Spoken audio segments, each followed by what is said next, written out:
नमस्ते दर्शकों, स्वागत है आप सभी का भूमि के नाम चैनल में। आज हम जानेंगे कि शिवलिंग की उत्पत्ति कैसे हुई और क्या होता है शिवलिंग का मतलब।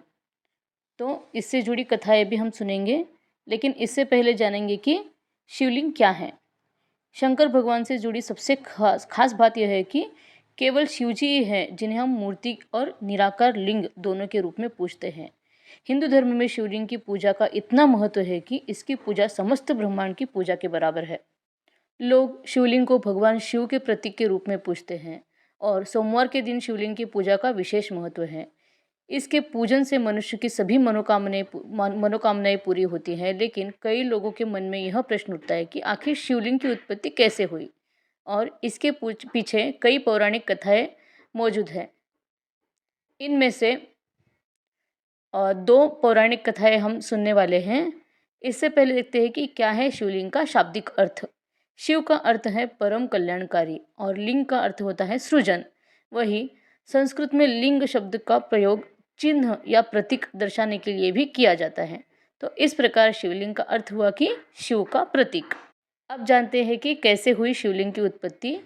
पर पौराणिक कथा के अनुसार सृष्टि बनने के बाद भगवान विष्णु और ब्रह्मा जी में इस बात से लेकर युद्ध होता है कि कौन सबसे ज़्यादा शक्तिशाली है। इस दौरान आकाश में एक चमकीला पत्थर दिखता है और आकाशवाणी होती है कि जो कोई इस पत्थर का अंत ढूंढ लेगा वह ज़्यादा शक्तिशाली माना जाएगा।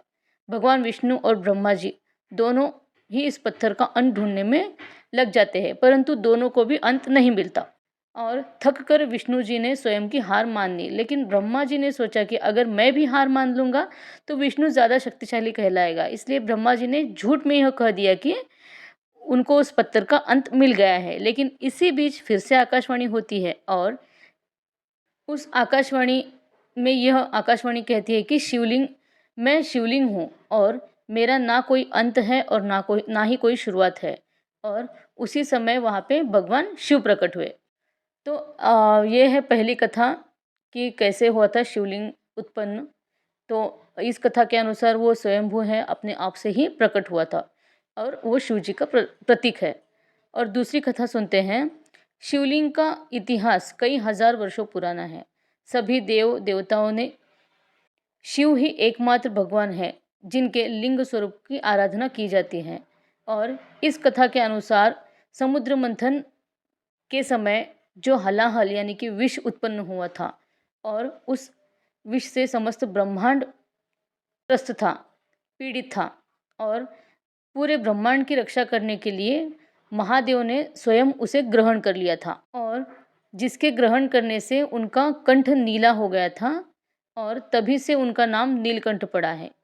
और लेकिन विष ग्रहण करने के कारण भगवान शिव के शरीर का दाह बढ़ गया और दाह को शमन करने के लिए ही हम शिवलिंग के ऊपर जल चढ़ाते हैं और यह परंपरा वहाँ से शुरू हुई थी जो आज भी चल रही है। और शिवलिंग पर जल चढ़ाना सभी लोग बहुत शुभ मानते हैं और शिव जी को प्रसन्न करने के लिए खासकर शिवलिंग पर जल चढ़ाने का लोग कार्य करते हैं और हम लोग शिवलिंग को ही शिव जी का प्रतीक मानकर उसकी पूजा करते हैं। तो आशा करते हैं कि ये कथा आपके लिए जानकारीपूर्ण रही होगी। अगर आपको कथा अच्छी लगी है तो चैनल को सब्सक्राइब करिए, लाइक और शेयर करिए। धन्यवाद।